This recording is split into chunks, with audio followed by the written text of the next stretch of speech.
হয়েছে বলে কিছু মানুষের গা গরম হয়ে যাচ্ছে। মানে কি বলবো, আগে নাকি এরকম অনেক হিন্দুদের বাড়িঘর ভাঙা হয়েছে, হিন্দুদের ওপর অত্যাচার হয়েছে, কারোর গা গরম হয়নি। এখন সংখ্যালঘুর ওপরে হাত পড়েছে বলে এইরকম গা গরম হয়ে যাচ্ছে কিছু মানুষের। মানে এইরকম কিছু কিছু নেতার বক্তব্য শুনলে পা থেকে মাথা অবধি জ্বলে যায়। ধিক্কার জানাই এইরকম নেতাদের। প্রত্যেকটা দলে এইরকম এক একটা নেতা থাকে যারা হচ্ছে হিন্দু মুসলিম এখানেও ভেদাভেদ সৃষ্টি করে। আর এইরকম এক একটা নেতার জন্য পুরো দলের বদনাম হয়ে যায়। বারুইপুরের এইরকম একটা নৃশংস ঘটনা, নিষ্পাপ একটা ফুলের মতো শিশু, তাকে নৃশংসভাবে হত্যা করলো, নৃশংসভাবে ধর্ষণ করলো। এটাকে নিয়েও ইনি সংখ্যালঘু সংখ্যা বড় করে বেড়াচ্ছে। মানে ছি, আপনাকে ধিক্কার জানাই এই ধরনের মানুষ। এত মানুষের গা গরম হয়ে যাচ্ছে। হ্যাঁ হচ্ছে গা গরম, এই জন্য মোমবাতি মিছিল বেরোচ্ছে, দেখতে পাচ্ছেন না? আপনার কেন গা গরম হচ্ছে না বলুন সেটা, তাহলে মানুষের পর্যায়ে পড়েন না আপনি। হ্যাঁ, এটা ঘটনা হয়ে গেছে, সংখ্যালঘু সমাজের উপর হাত পড়েছে, তাই অনেকের গা গরম হয়ে গেছে। দিনের পর দিন হিন্দু মহিলারা রেপ হয়েছে, মার্ডার হয়েছে, আমাদের কর্মীরা মার্ডার হয়েছে, বাড়ি ভেঙে দেওয়া হয়েছে, কাউকে যেতে দেখিনি। মুসলমানের গায়ে হাত লেগেছে, গা পুড়ে যাচ্ছে তোমাদের। হ্যাঁ হ্যাঁ, গা গরম হয়েছে। আপনাদের লজ্জা বলে কিছু নেই, এই সময়ও আপনাদের লজ্জা বলে কিছু নেই। সব বেঁচে খেয়ে দিয়েছেন। একটা 11 বছরের মেয়ের সাথে এরকম অপরাধ অন্যায় করা হয়েছে, সেখানেও আপনারা হিন্দু মুসলিম করছেন। তা বাকি 12 জনের যেটা হয়েছে, বাকি 12 জনের সাথে যে একই ঘটনা হয়েছে, তারা তো সবাই হিন্দু, তাদের নিয়ে তো কোনো উচ্চ বাচ্চা দেখছি না। না তাদের বাড়িতে গেছেন আপনারা, না আরজি করার সময় আপনারা রাস্তায় নেমেছিলেন, না আপনারা তাদের হয়ে প্রতিবাদ করেছিলেন। আমরা ছিলাম রাত দখলে।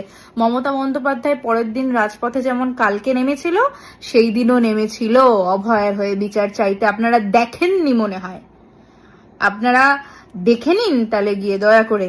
সব মিডিয়া সবাই আপলোড করেছিল, একটু দেখে নিন গিয়ে। অন্ধভক্তরা এবং দিলীপ ঘোষ সমেত বিজেপির সব কটা গোবর খেকো লোকজনরা। লজ্জা করে না আপনাদের? আপনাদের মানে কি বলবো, যাকে পেটানো হয়েছে সে নাকি নির্দোষ। আর যারা আপনাদের সরকারের হয়ে, এই জঘন্য ছ্যাঁচড়া সরকারের হয়ে প্রোটেস্ট করবে, তারা আপনারা গুন্ডাদের মধ্যে মানে দাঙ্গাকারীদের মধ্যে আপনারা তাদেরকে লিস্টেড করবেন। মানে কেন? মানে কেউ প্রতিবাদ করতে পারবে না, কেউ সমালোচনা করতে পারবে না, আপনারা যা মন চায় তাই করে যাবেন। আপনারা আসার পর থেকে ওয়েস্ট বেঙ্গলে যা হয়েছে 15 বছরও হয়নি, এটা আপনারাও জানেন। আপনারা মমতা বন্দ্যোপাধ্যায়কে ভয় পান। আপনাদের নিজেদেরই রক্তটা গরম হয়ে গেছে ভেবে যে আপনারা এবার কি করবেন। আপনারা সামান্য আপনাদের কর্মীদেরকেই ট্যাকল করতে পারছেন না, পুরো ওয়েস্ট বেঙ্গলকে ট্যাকল করবেন। প্রত্যেকটা জায়গায় এরকম মারামারি খুনোখুনি হচ্ছে আপনাদের জন্য। 15 বছর এরকম হয়নি। কতজনকে মেরেছেন আপনারা এইবারে? আপনাদের যে লিস্টটা আপনারা ধরান 2021-এ, যে লিস্টটা প্রত্যেকটা অন্ধভক্ত প্রত্যেকের কমেন্টে গিয়ে দিয়ে আসে, ওই লিস্টের কতটা সত্যতা আছে একটু জানান তো দয়া করে।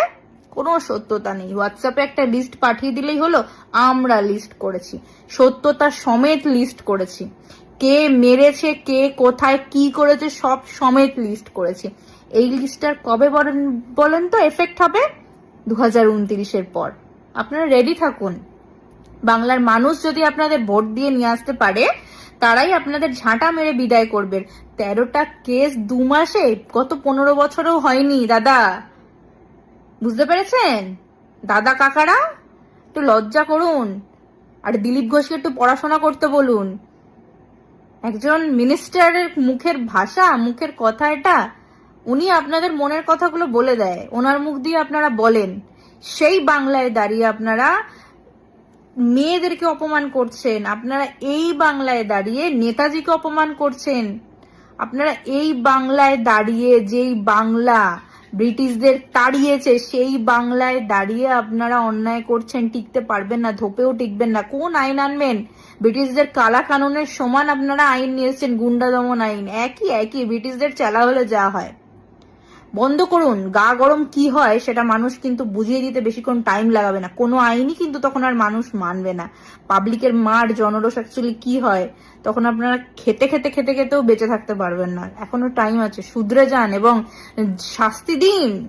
খরচ করুন, সকালে জমা নিন, বিকেলে খরচ করুন। না আপনাদের মন্ডল সভাপতি এবং আপনাদের গ্যাংয়ের গুন্ডাগুলো ইনক্লুড আছে বলে তারা কেউ শাস্তি পাবে না? হ্যাঁ, দম নেই, দম ছিলও না কোনোদিনও।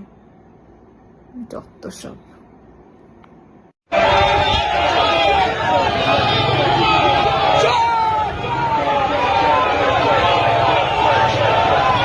বলছি কি, তাহলে এবার আবারও খরচা করা হবে তো? কেননা একটা মহিলার ওপরে এতগুলো কুত্তা গাও গাও গাও গাও গাও গাও করে পিছন লেগেছে, এবার খরচা করা হবে তো? কারণ আমরা জানি নারী নির্যাতন করা হচ্ছে, রীতিমতো শ্লীলতাহানি করা হচ্ছে, রীতিমতো করা হচ্ছে এখানে। কি সেটাই তো দেখতে পাচ্ছি। সেই নারীটা তো আর অন্য কিছু করছে না, সে বাইক নিয়ে স্কুটি নিয়ে চলে যাচ্ছে। তো তাকে এতগুলো ছেলে মিলে কেন, কিসের জন্য, কি ভয় লেগেছে, কিসের ভয় লেগেছে? কুত্তার দলগুলো লজ্জা করে না ঘাউ ঘাউ করছিলি? হ্যাঁ কিরে, তোদের ঘরে মা বোন নেই? তোদের ঘরের মা বোন বেরোবে না? কোনো মানে মিছিলও বেরোবে না? কোনো কিছু বেরোবে না? তোদের ঘরের মা বোন গুলো নেই? শোন, তোর মায়ের যদি দুধ খেয়ে থাকিস, হ্যাঁ, তাহলে এই মহিলাদেরকে না করে পুরুষদেরকে করে দেখা, ঠিক আছে? পুরুষদের সঙ্গে হাতাহাতি লড়ে দেখা, তোদের কত ক্ষমতা, ঠিক আছে? ওই পরে ম্যাও ম্যাও করে বাবা বাঁচাও বলে চলে যাবি না, ঠিক আছে? আমি জানতে চাই যে এই ধরনের এই যে নোংরামিটা চলছে আর কতদিন চলবে, কতদিন? হ্যাঁ, একটা মেয়েকে মানে নৃশংসভাবে, একটা বালিকা, একটা বাচ্চা মেয়েকে নৃশংসভাবে মারা হলো। একটা মানুষকে, যে মেন সাক্ষ্য ছিল তাকে শেষ করে দেওয়া হলো। সেই তো সবকিছু বলে দিচ্ছিল যে এখানে লাশ আছে, এখানে এই আছে, এখানে ওই আছে, সেই তো সবকিছু বলছিল। তাকে তো সমস্ত কিছু আছে মিটিয়ে দিল। কেন তাকে আদালতে তোলা হলো না? কেন তাকে হচ্ছে ই করলো না? আর যাদেরকে ধরেছিল যেই দুটো হচ্ছে আসামিকে, তাদেরকে কেন ছেড়ে দেওয়া হলো? তাদেরকে কেন ছাড়িয়ে নিয়ে আসলো নেতারা? এটা বলতে পারেন কি? সমস্ত কিছুটাই হচ্ছে জল্পনার কল্পনা চলছে, বুঝতে পারলেন? সত্যি আমার খুব রাগ হচ্ছে যে একটা মহিলাকে পেয়ে রীতিমতো এবারে চলে আসছে ভেড়িয়ার দলের মতন। ভেড়িয়ার দলের মতন খেতে চলে এসছে। এইটা চলছে বাংলাতে। কার বদনাম হচ্ছে? কার বদনামটা হচ্ছে আপনারা বলতে পারেন? কার বদনামটা হচ্ছে? শুনুন, একটা কথা বলি, এইটাকে ভদ্রতা বলে না, এটাকে অভদ্রতা বলে। আর এইটাকে বলে নারীকে নির্যাতন করা। হ্যাঁ, নারী নির্যাতন। যেখানে বলছে নারী সুরক্ষা দেবে, যেখানে বলছে নারী সুরক্ষা দেবো আমরা দেখতে পাচ্ছি কতটা নারী সুরক্ষা চলছে চারিদিকে, ঠিক আছে? নারী সুরক্ষা কতটা চলছে সেটা কিন্তু আমরা দেখতে পাচ্ছি। এটাকে নারী সুরক্ষা বলে না, ঠিক আছে? এটাকে ছাবলামো বলে, এটাকে গুন্ডাগার্দি বলে। হ্যাঁ, এই কুত্তার দলগুলো, ভেড়িয়ার দলগুলো রীতিমতো চলে গেছে। এবারে মনে হচ্ছে কোনোদিন খেতে পাইনি, হ্যাঁ, বাবা মা তো খেতে দেয়নি, তাই রাস্তায় গিয়ে গাও গাও গাও গাও করে মনে হচ্ছে খাবে, কতদিন খায়নি। বলছি তো, তোদের ঘরের মা বোনরাও আছে, তারাও রাস্তায় বেরোবে। তাদের যদি সঙ্গে এইরকম কাজটা কেউ করে তখন কি লাগবে বল? ছি, ঘৃণা লাগছে। কালকে একটা ভিডিও ভাইরাল হয়েছে, সেখানে কিন্তু আমরা দেখতে পেয়েছিলাম এই আসামির হাতে কোনো কিন্তু হাত করা পড়ানো নেই। তবুও আসামিটা রীতিমতো তার স্বাধীনতা পেয়ে রীতিমতো অনেক গলাবাজি করছিল, এবং পাশের আসামিটাও, সেও কিন্তু গলাবাজি করছিল। সেটা কিন্তু আমরা দেখতে পেয়েছি। আচ্ছা, আপনারা বলুন তো, লাস্ট একটা আওয়াজ আসলো, ওটা আমাদের হাতে ছেড়ে দিন। এই যে কথাটা যে ক্যামেরা করছিল, সে কিন্তু বলেছে লাস্টে যে ওটা আমাদের হাতে ছেড়ে দিন। এই যে এই কথাটা কিন্তু আমি শুনতে পেয়েছি। বলছি যে মেন যে সাক্ষী দিচ্ছিল এই গোটা এই ঘটনাটার বারুইপুরের যে ঘটনাটা